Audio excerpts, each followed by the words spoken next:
I'm Emily, a 35-year-old full-time homemaker. Just a few days ago, I welcomed into the world my twin siblings, John and Sarah. It was a 2-day journey from the first contractions to their arrival, and by the time they were in my arms, my exhaustion was replaced with overwhelming joy at their healthy cries. Originally, the plan was for us to head home with the babies, but a month prior to their birth, my mother underwent surgery and was still recovering. My parents were eagerly anticipating our return, with my mom insisting that despite her recovery, she wanted us to come home with the babies. However, we decided it was best to prioritize her health and support her from a distance, working together with my husband to navigate this new chapter. But instead of the anticipated joy of caring for our newborns, an unexpected challenge emerged. What follows is the story of the intense harassment I faced during that time. On the third morning after bringing my newborn twins home, the apartment's intercom blared unexpectedly. I wondered who could be visiting so early. Peering through the peephole, I saw my mother-in-law standing outside. I was surprised and puzzled by her sudden arrival, but I quickly unlocked the door, and she pushed it open with force. Her abrupt entry startled the babies awake. John was the first to stir, and then Sarah followed, both crying out in response to the commotion. Having already dealt with a restless night of soothing them, I was dismayed to see their brief peace disturbed. My mother-in-law had come over by taxi, and I felt unable to send her away. Instead, I made my way to the kitchen to prepare some tea and snacks for her. "Oh my, what a disaster," my mother-in-law exclaimed as she took in the apartment. "I can't believe my son is living in these conditions. Emily, you haven't been neglecting your chores just because you had a baby, have you?" She went around checking for dust, dragging her finger along the windowsills like an overly critical character in a TV drama. "I'm sorry, but they cried so much last night that I barely got any sleep. I'll tidy up once they settle down," I responded, trying to soothe the crying twins. My mother-in-law brushed my hand aside, scooped up the babies, and said, "I'll handle the twins." Sleepless nights are no excuse. If you want to be a good wife, get started on your housework right away. Despite my exhaustion, she insisted I begin the housework immediately. I tried explaining the situation, but my mother-in-law was solely focused on the twins and disregarded my fatigue. Reluctantly, I prepared some formula to hand to her, but she immediately chastised me. "Formula? Any mother would breastfeed. What kind of uncaring parent are you?" Her words struck a nerve, hitting on my deepest insecurity. Although I nearly burst into tears, I composed myself and followed her instructions, starting to clean the room. Though she claimed she would take care of the twins, her efforts were minimal. When their diapers needed changing, she seemed to avoid it and instead called me over for my chores to handle it. My progress with the housework was minimal, leaving me puzzled about her true intentions in visiting. Moreover, for the next 2 months, she made near-daily appearances, offering half-hearted care for the babies while continuing to criticize me. This period became nothing short of a struggle as she constantly complained about me. I longed to discuss things with my husband, but he was always exhausted from his demanding job, leaving me with no chance to connect. Enduring 2 months of snide remarks from my mother-in-law felt like an eternity, so when she announced she wouldn't be visiting anymore, I thought relief was finally in sight. However, her next demand caught me off guard. She extended her hand, expecting payment for 2 months' worth of transportation and childcare assistance. I couldn't believe it. Was she serious? I couldn't hold back my frustration. "What do you mean? I never asked for your help. Your presence here has been anything but helpful. Please, don't come back." With those words, I swiftly escorted her out and packed her belongings.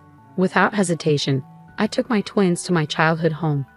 Guilt gnawed at me for burdening my own mother, but I knew I couldn't find peace if I remained in that environment. Meanwhile, my mother-in-law wasted no time in airing her grievances to my father-in-law and husband.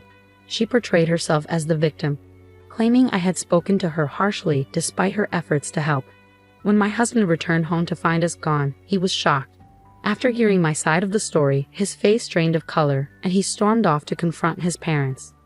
The following day, my father-in-law, who had only heard one side of the story from my mother-in-law, was visibly shaken when my husband recounted the events. "Oh dear, what have you done?" he asked, his usually calm demeanor replaced with a mask of fury directed at my mother-in-law. It was a rare display of anger from him, one that even my husband had never witnessed before. My husband was speechless, and my mother-in-law appeared flustered. "Why are you so angry?" Isn't she the one at fault here? I made an effort to lighten her childcare load, even covering travel expenses. Why am I the one being scolded? She argued. She maintained that she had acted with my well-being in mind and adamantly denied any wrongdoing. You don't get it at all. Do you even know who your grandfather is? My father-in-law interjected, his voice trembling with rage. He fixed his gaze on my mother-in-law, his eyes wide with intensity. Who? You mean that stern-looking elder from the wedding? I remember you being quite deferential to him, but what's the significance? She scoffed. Are you seriously intimidated by him? No, he's the chairman of my company, my father-in-law clarified. My mother-in-law's response was an inadvertent what? It turns out, my grandfather holds a significant position as the chairman of a major corporation. Our wedding had been quite the grand affair, with several CEOs of renowned companies in attendance. While my grandfather is known for his strict demeanor and reserved nature, especially in professional settings, he has always showered me with affection. Whenever we met, he would spoil me with lavish gifts or treat me to extravagant meals. Upon my marriage, I later learned from Grandma that my grandfather had been so overjoyed he shed tears, surprising everyone. Given how much Grandpa cares for me, he would never stay silent if he learned what my mother-in-law had done. Normally, just the thought of his reaction would be enough to make someone nervous, but my father-in-law had another reason to keep this from him. I was on the brink of a major career advancement to a managerial position. This promotion would come with a substantial salary increase, and I needed to focus on doing my best. But instead of considering my situation, he went and created this mess. What were you thinking? At the moment, my father-in-law seemed more concerned with his promotion than with me or my situation. My husband, aware of his father's priorities, was visibly disappointed that his own father appeared to care more about his career than about the twins and me. He said, I've had enough. I'm deeply disappointed in my dad's self-centeredness and shocked at my mom for mistreating my wife. Please keep out of our lives. Upon hearing her son's rejection, my mother-in-law lunged at him with surprising intensity. Don't be ridiculous. You're the family's heir. I won't let you walk away from your responsibilities here. I'm going to go talk to Emily and set her straight. She is our daughter-in-law, and she needs to manage the household properly. Upon hearing this, my father-in-law turned to his wife and said, You aren't seriously thinking about barging into Emily's parents' house, are you? Don't be reckless. It will jeopardize my chances of a promotion. Stay out of it. Hearing his father's words, my husband quietly left his family home. He walked to my parents' house, recounted the events, and apologized for his family's behavior. His expression was one of sadness rather than anger. I can't believe my parents would behave this way. I'm so sorry. In response to my husband's apology, my parents remained silent. Instead, they simply invited him to join us for dinner since he was there. Why don't you stay the night, James? Our house is close to your apartment, so you can easily bring a change of clothes. Initially, my husband hesitated at my parents' generosity, but he longed for some quality time with the twins and decided to stay. It had been a while since we could unwind as a family. Watching my husband cuddle our crying twins was a heartwarming sight. When it was time to sleep, my husband and I lay with the twins nestled between us.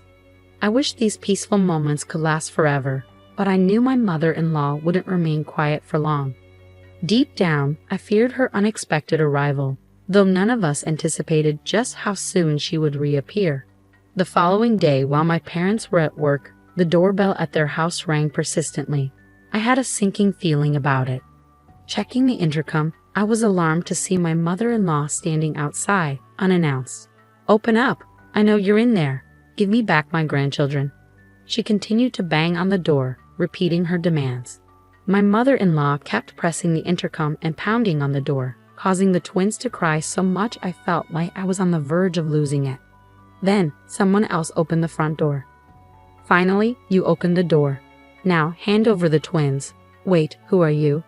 To her surprise, it wasn't me who answered the door but my grandfather. How dare you bang on someone's door like that? That's incredibly rude. Whether or not my grandfather was actually upset, he spoke to my mother-in-law with a stern and commanding tone. My mother-in-law looked utterly taken aback, unable to respond to his authoritative presence. Hold on a second. Are you the chairman my husband has talked about? My mother-in-law's voice trembled as she asked my grandfather. Ah, now I recall. Are you James' mother-in-law? I didn't recognize you since you didn't introduce yourself at the wedding. My mother-in-law had been completely opposed to our marriage.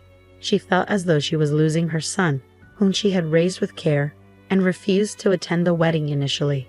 Though those around her convinced her to go, she didn't greet my relatives and instead spent her time in the waiting room with a sullen expression. It's understandable that my grandfather didn't recognize her. Once he realized she was my mother-in-law, his expression grew more formidable as he glared at her while she trembled. I had previously confided in my grandfather about everything I had endured. He likely anticipated my mother-in-law showing up uninvited, which explained why he had been staying with us for a while. In truth, he wanted to spend time with his great-grandchildren, but he hadn't anticipated her arriving so soon. I didn't mean to bother you, Emily. I just wanted to see the twins since you brought them here without telling me. Isn't it unfair not to let me know? She insisted that her visit was simply to see the twins, not to trouble me. Still, given her earlier aggressive actions, banging on the door and pressing the intercom while shouting for her grandchildren, it was hard to believe her claims. Is that so? But didn't you demand that your granddaughter return my grandchildren earlier? Since when did they become your possessions? My mother-in-law couldn't let those words slide and argued back. What are you saying? Those children are part of our family, especially John, who is the heir. They are rightfully our grandchildren, not yours. Indeed, her affection for the twins stemmed from their status as heirs. While she loved Sarah as well, John, as the heir, held a special place in her heart. I understand your fondness for the twins, but is it fair to disregard their mother, who is exhausted after giving birth? Forcing your way into her home is quite uncalled for, isn't it? My mother-in-law was caught off guard by those words and visibly paled once again. Wait, you're not going to tell my husband about this, are you?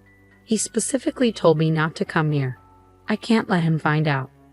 Despite my father-in-law's strong advice against coming here, my mother-in-law chose to ignore him and came anyway.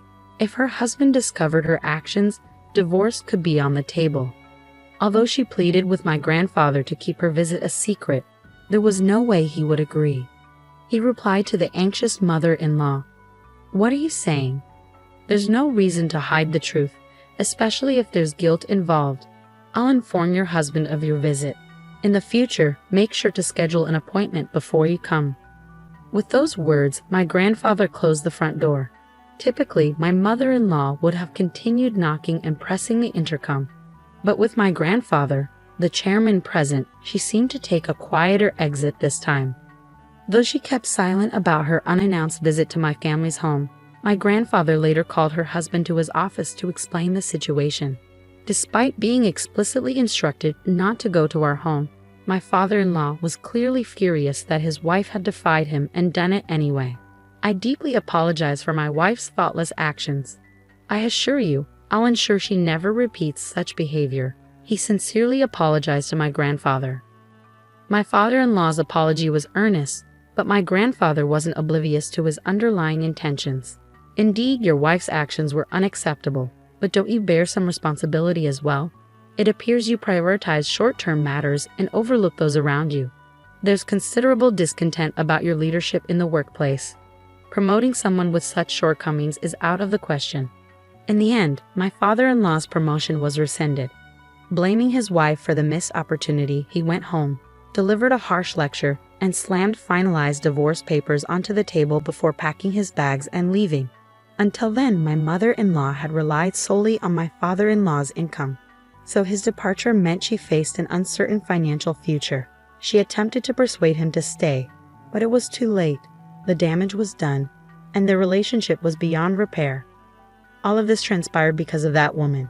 She should never have married my dear James. I can't forgive her. I'll never forgive her. Having lost everything, my mother-in-law flew into a rage and stormed over to my parents' home. She pounded on the door and screamed at the top of her lungs, "I've lost everything because of you. If only you weren't here. Give me back my grandchildren. Give me back James." It was well past 9 p.m. when she began banging on the door and shouting. This kind of behavior at that hour was completely unreasonable, and my husband finally decided to call the police. My mother-in-law was escorted away to the police station in a squad car. Despite everything, my husband apologized profusely to my parents and grandfather for the disturbance, though they all knew he wasn't to blame. The sense of relief that washed over me as peace finally returned to our home was uplifting. Hopefully, this marks the end of any further disruptions, and we can now enjoy a quiet, peaceful life. While it was unfortunate that things had reached this point, I felt a sense of relief knowing we could now concentrate on raising our children without any more disruptions. Following the incident, my in-laws finalized their divorce, and my mother-in-law moved back in with her parents. Her parents' home was situated in a secluded rural area, much like Nebraska, with only a handful of buses running daily. Without a driver's license, it would be challenging for my mother-in-law to visit us. My mother-in-law, who had once been so determined to have the grandchildren to herself, struggled to adjust to life without seeing them. She repeatedly pleaded with my husband for the chance to see the children and reconcile with me, but he couldn't forgive her self-centered behavior and blocked her calls. Cut off from both her son and her grandchildren, my mother-in-law became distant and disheartened. It seems her own parents did not offer her much sympathy. Having lost everything, my mother-in-law secluded herself in her room, shedding tears of regret daily.